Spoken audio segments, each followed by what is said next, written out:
BJP നേതൃത്വം അസ്വസ്ഥതയിലാണ്.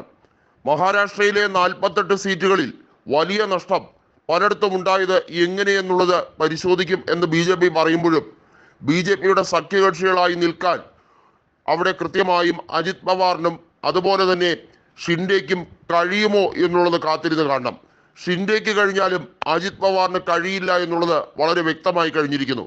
കാരണം ശരത് പവാർ വിഭാഗത്തിന് തന്നെയാണ് എല്ലാ സീറ്റുകളും, NCPയുടെ ശക്തി ദുർഗം എന്ന് പറയുന്ന സീറ്റുകളെല്ലാം തന്നെ പോയത്.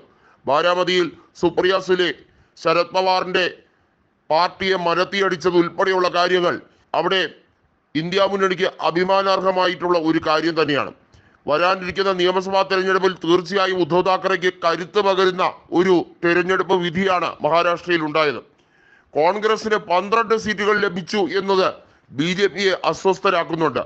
കാരണം BJPയേക്കാൾ വലിയ മുന്നേറ്റം കോൺഗ്രസ് മഹാരാഷ്ട്രയിൽ നടത്തി. അത് ചരിത്രപരമായി ഒരു വലിയ വിജയം തന്നെയാണ്. BJPക്ക് ലഭിക്കുന്ന വോട്ടുകൾ ഗണ്യമായി കുറഞ്ഞു എന്നുള്ളത് BJPയെ ഇരുത്തി ചിന്തിപ്പിക്കും. സഖ്യമില്ലാത്ത കാലത്ത് പോലും BJP നേടിയ സീറ്റുകൾ ഇതിൽ കൂടുതലുണ്ട്. അത് BJPയുടെ വലിയ രീതിയിലുള്ള നഷ്ടത്തെ സൂചിപ്പിക്കുന്നു എന്ന് തന്നെ പറയേണ്ടി വരും. BJPയും ശിവസേന, ഷിൻഡെ വിഭാഗവും അതുപോലെ തന്നെ അജിത് പവാർ വിഭാഗവും ചേർന്നുള്ള മഹാബൂതി സഖ്യത്തിന് വലിയ തിരിച്ചടി നൽകിക്കൊണ്ടാണ് മഹാവികാസ് അഘാടി സഖ്യത്തിന്റെ മിന്നുന്ന വിജയം സംഭവിച്ചത്. മുംബൈയിൽ മാത്രമായി 6 ലോക്സഭാ സീറ്റുള്ളതിൽ 5 ഇന്ത്യ മുന്നണി വെന്നിക്കൊടി പാറിച്ചു. അത് ചരിത്രപരമായ ഒരു മുന്നേറ്റം തന്നെയാണ്. മുംബൈ സൗത്ത് മണ്ഡലത്തിൽ ശിവസേനയുടെ കരുത്ത് ഉദ്ധവ് താക്കറേക്ക് എന്തുമാത്രമാണ് എന്നുള്ളത് കൃത്യമായി നേതാവ് കാണിച്ചു കൊടുത്തു എന്നുള്ളതും എടുത്തു പറയേണ്ട കാര്യമാണ്. സഞ്ജയ് റാവത്ത് ഒരു കാര്യം കൃത്യമായി പറഞ്ഞു, മഹാരാഷ്ട്രയിലെ BJP പിളരും. എങ്ങനെയാണോ ശിവസേനയെയും അതുപോലെ NCPയെയും പിളർക്കാൻ ശ്രമിച്ചത് അതേ രീതിയിൽ തന്നെ BJPക്ക് പിളർപ്പുണ്ടാകും. അത് താങ്ങുന്നതിനും അപ്പുറത്തേക്കായിരിക്കും.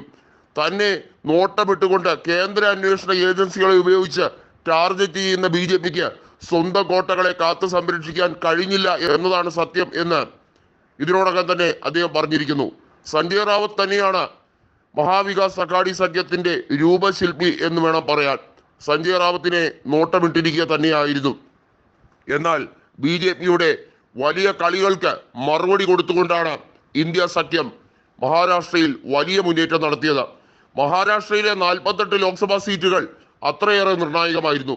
UPയിലും മഹാരാഷ്ട്രയിലും ഉണ്ടായ തിരിച്ചടിയാണ് ഗണ്യമായി NDA സഖ്യത്തിന് സീറ്റുകൾ കുറയാൻ കാരണം.